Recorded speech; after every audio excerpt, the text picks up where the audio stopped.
ভবা নাছিলোঁ তুমি মোৰ লগত এনেকুৱা কাম কৰিবা বুলি। তুমি মোৰ ভাল বান্ধৱী আছিলা, মোক বুজি পাইছিলা মই কেনেকুৱা। তথাপি কেইটামান টকাৰ নোহোৱা তুমি ইমান ঘৃণনীয়া কাম কৰিবা বুলি মই ভবা নাছিলোঁ। বন্ধুত্ব তুমি ৰাখিবই নোৱাৰিলা, ওলোটাই তুমি বন্ধুত্বক লৈ বেপাৰ আৰম্ভ মোক বদনাম কৰিলা। এনেকুৱা বান্ধৱী থকাতকৈ নথকাই ভাল। মোৰতো প্ৰথম দিনাই ইহঁতৰ ওপৰত সন্দেহ হৈছে, কিন্তু একো প্ৰমাণ নথকাৰ বাবে একো কৰিব নোৱাৰিলোঁ। মোৰ তোমাৰ ওপৰতো পূৰা বিশ্বাস আছে, তুমি এনেকুৱা কাম কৰিবই নোৱাৰা। আপোনালোক এতিয়াও ইয়াত আছে যে, ওলাই যাওক। আপোনাৰ বেয়া নালাগিলে এনেকুৱা কৰিব, কাৰোবাৰ লগত বিশ্বাসঘাতকতা কৰিব 70,000 বাৰ। আৰু আপুনিতো এয়াই নেকি আপোনাৰ বন্ধুত্বৰ পৰিচয়? আৰু আগলৈও মনত ৰাখিব, বন্ধুত্ব কৰিলে সেই বন্ধুত্ব সদায় সততাৰে পালন কৰিব লাগে। এইবোৰ কথা কাক কৈছা তুমি সাক্ষী? এওঁলোকক এইবোৰ কথা বুজাই লাভ নাই।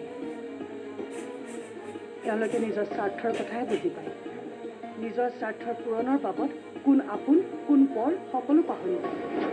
মোক ক্ষমা কৰি দিয়া ফণীদা, মোৰ বহুত ডাঙৰ ভুল হৈ গ'ল। প্লিজ, আই এম চৰি।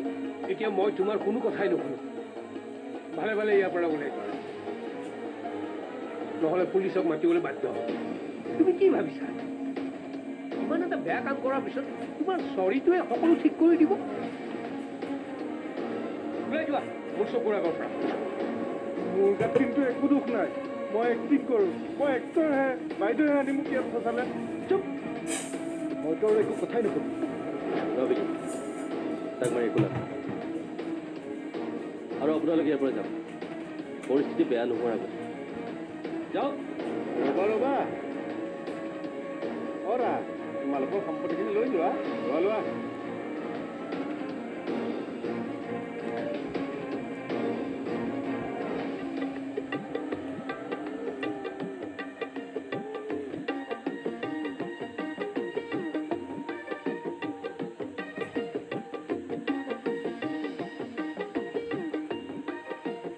ফণীদা, পাৰিলে মোক ক্ষমা কৰি দিবা।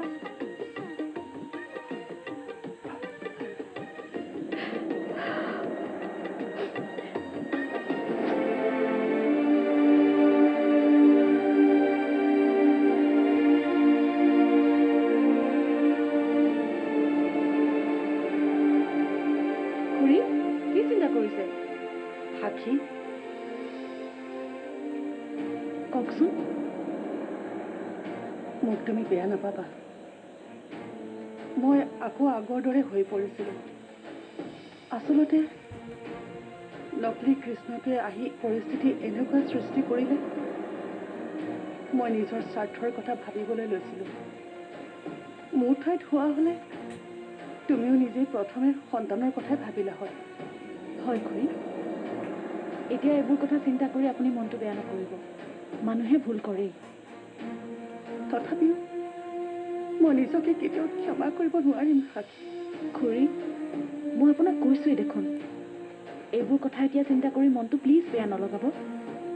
মানুহ মাত্ৰেই ভুল হয়, আৰু ভুলৰ শুধৰণিও হয়।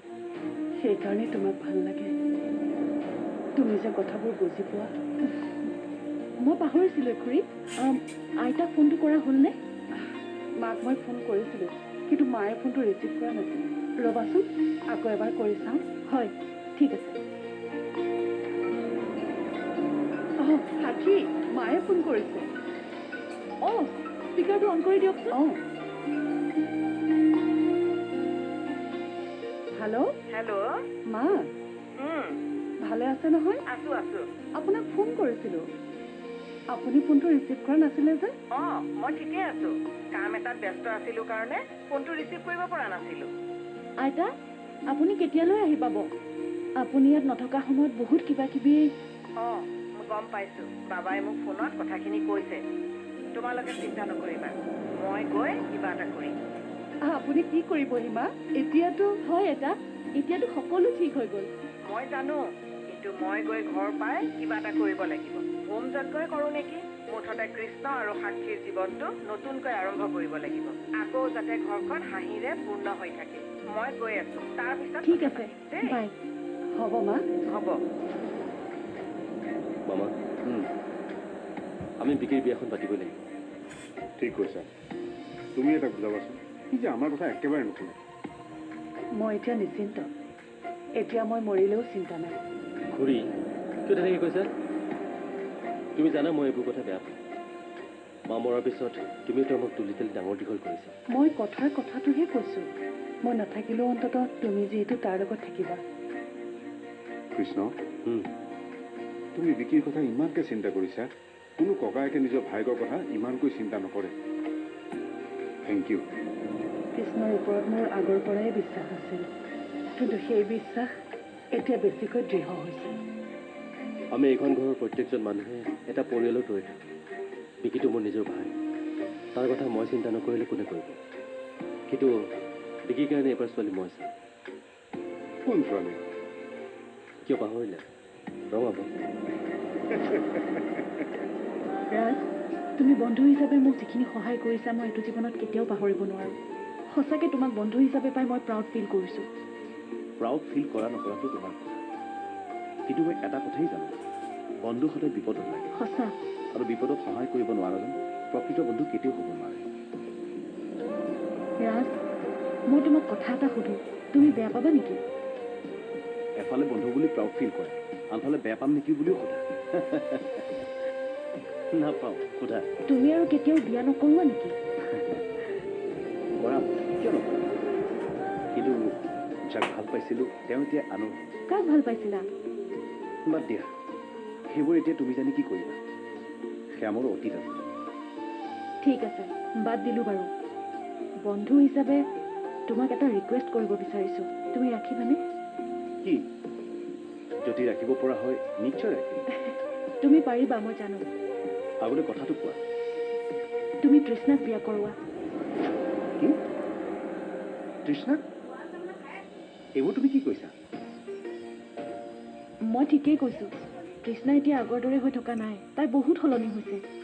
মানুহৰ মনৰ কথাবোৰ বুজি পোৱা হৈছে। তোমাৰ লগত যদি তাই বিয়া হয় বহুত সুখী হ'ব পাৰিব।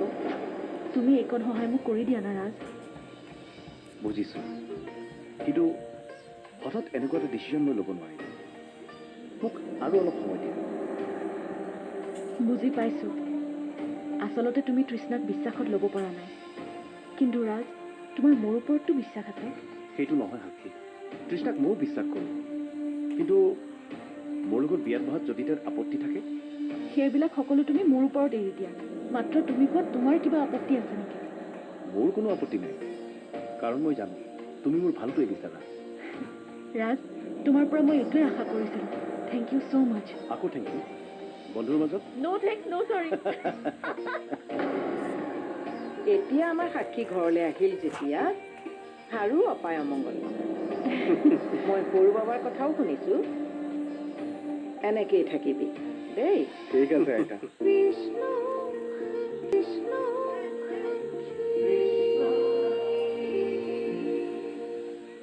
নাই নাই, তুমি সেইবোৰ চিন্তা নকৰিবা। কিবা থাকিলে মই তাইক বুজাম, তাই বুজিও পাব। ৰাজে তৃষ্ণাক কেতিয়াও কষ্ট নিদিয়ে। মাহী, মই তোমাৰ লগত অকণ দেৰিকৈ কথা পাতি আছোঁ। ঠিক আছে দিয়া, হ'ব। ৰাজে কাক কষ্ট নিদিয়ে সাক্ষী? মানে দেউতা, মই ৰাজ আৰু তৃষ্ণাৰ বিয়াখনৰ কথা ভাবিছোঁ। ঠিকেই আছেনে? একেবাৰে শুদ্ধই ভাবিছা। কিন্তু ৰাজে কি কয় তাক তুমি কথাটো ক'লানে নাই? হয় দেউতা, তেওঁক মই কৈছোঁ। তেওঁৰ পৰা সঁহাৰি পাইহে মাহীৰ লগত কথা পাতিলোঁ। তাৰমানে ৰাজৰ কোনো আপত্তি নাই? নাই দেউতা।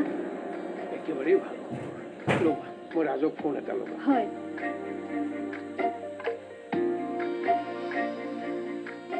অ' ৰাজ, তোমাকনো কি বুলি ধন্যবাদ দিম? সেইটোও হয়, কিন্তু সাক্ষীয়ে যিটো ভাবিছে খুবেই ভাল ভাবিছে। হা হা, এই বিভূতিৰ ঘৰখনৰ কাৰণে তোমাৰ নিচিনা ল'ৰা এটা খুবেই প্ৰয়োজন। সিহঁতো ভাল পাব তোমাৰ দৰে ল'ৰা এটা পাই। থেংকছ ৰাজ, তুমি যে মানি ল'লা। ঠিক আছে, অ'কে।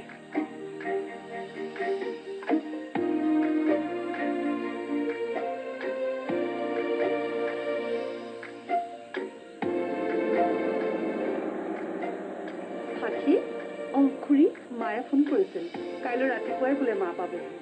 মা আহি পালে আমি সকলো এবাৰ মন্দিৰলৈ যাম দিয়া। ঠিক আছে। আইতা থাকিলেহে ঘৰখনত কিবা এটা ভাল লাগে। আৰু খুৰী, মই কথা এটা ভাবিছিলোঁ। কোৱাচোন। আমি বিকিৰ আকৌ সংসাৰখন কৰি দিব নোৱাৰোঁনে? বিকিৰ মোমায়েকে কৃষ্ণক কথাটো কৈছিল।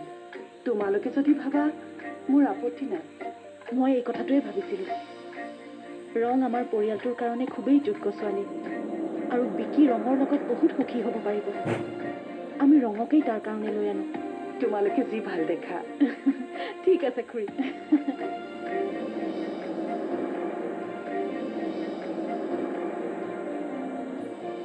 আহা এতিয়া। শনি, অ' মা, মা ভালে ভালে আহি পালেহি। হ'ব।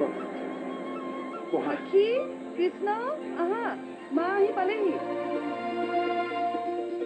আইতা ভালে আছে? আছো মা, কুশলে থাকা। হ'ব হ'ব। আইতা তুমি ভালে আছা? ভাল। তই ভালে আছ? আহি পালে। আহিলো পৰমা। ভালে আছেনে? আছো আছো। তুমি কেনে আছা? ভালে আছো মা। ভাল ভাল কোৱাচোন মা, তোমাৰ তীৰ্থ ভ্ৰমণ কেনেকুৱা গ'ল? ভাল, বৰ ভাল। বৰ ভাল লাগিল অ'। হয়।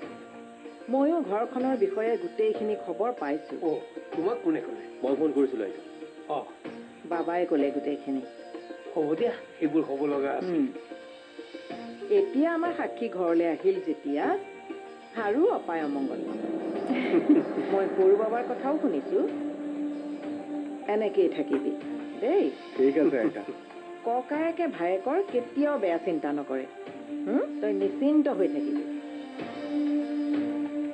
আইতা আপুনি বহক, মই আপোনাৰ কাৰণে চাহ বনাওঁ। হ'ব, পাতলকে কৰিবা। হ'ব। বিকি, বেগটো লোৱা, আইতাৰ ৰুমত থৈ আহগৈ। হেৰি নহয়, মই লক্ষীক দেখা নাই যে। মা, আপুনি আহি পাবহি কাৰণে মই লক্ষীক বজাৰলৈ পঠাইছো। সি এতিয়াহে যাব পাৰিলে। যা বাবা, তই ৰেষ্ট কৰগৈ যা। ঠিক আছে আইতা, মই আহি আছোঁ। যা। মা, আপুনি ঘৰ আহি পালে আমি এবাৰ মন্দিৰলৈ যাম বুলি ভাবিছিলো। হয় নেকি? বৰ ভাল কথা। উম, এটা কাম কৰ শনি, কোৱাচোন মা। দেৰি নকৰোঁ দে।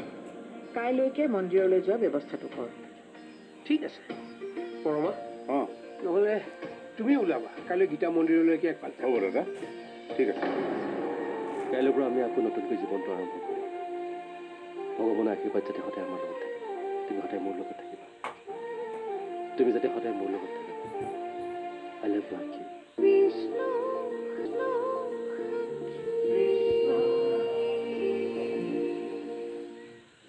বহু দিনৰ মূৰত, বহু দুখ কষ্টৰ মাজত ঘৰখনলৈ এইখিনি সুখ আহিছে প্ৰভু।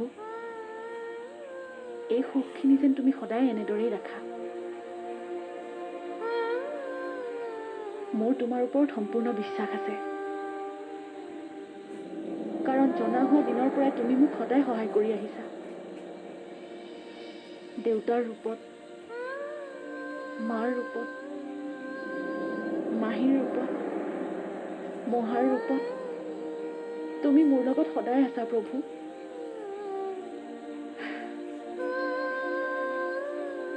এদিন এখন ঘৰলৈ বিয়া হৈ আহিলো,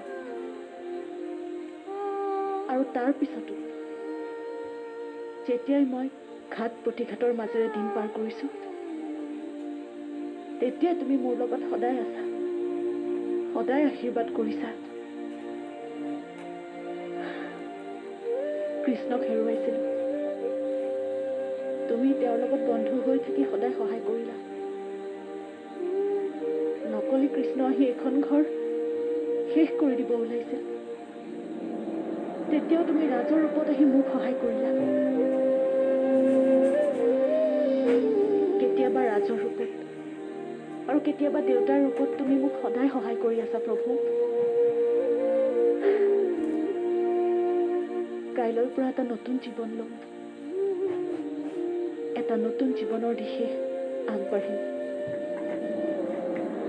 তুমি আশীৰ্বাদ কৰিবা প্ৰভু, আৰু যেন কেতিয়াও এনেকুৱা দুখৰ দিন নেদেখো প্ৰভু।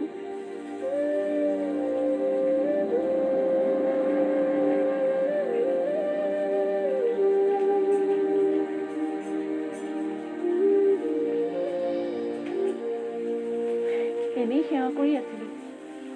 মই জানো পৃথিৱীৰ আটাইতকৈ দুৰ্বল বস্তুটো হৈছে মানুহৰ মন, আৰু দুৰ্বল অস্ত্ৰ হৈছে ভাল পোৱা। মই ভগৱান সদায় প্ৰে কৰোঁ, এই দুটাই যাতে মোৰ লগত সদায় থাকে। কাইলৈৰ পৰা আমি আকৌ নতুনকৈ জীৱনটো আৰম্ভ কৰিম। ভগৱানৰ আশীৰ্বাদ যাতে সদায় আমাৰ লগত থাকে। তুমি সদায় মোৰ লগত থাকিবা, তুমি যাতে সদায় মোৰ লগত থাকা। I love you, Aki. Krishna সদায় সাক্ষী। আই লাভ ইউ টু। সাক্ষীও সদায় কৃষ্ণৰে হৈ থাকিব।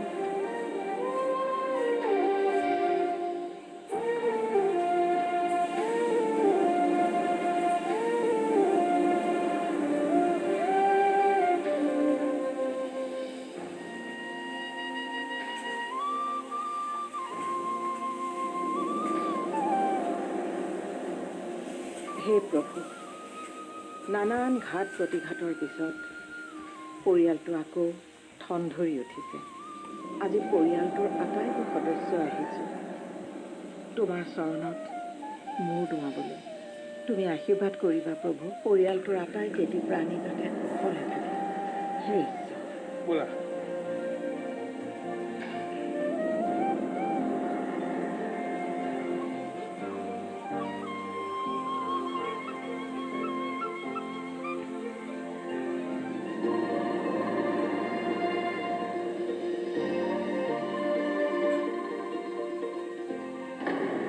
আমি আপোনাৰ প্ৰথম পচন্দৰ চেনেল ৰক।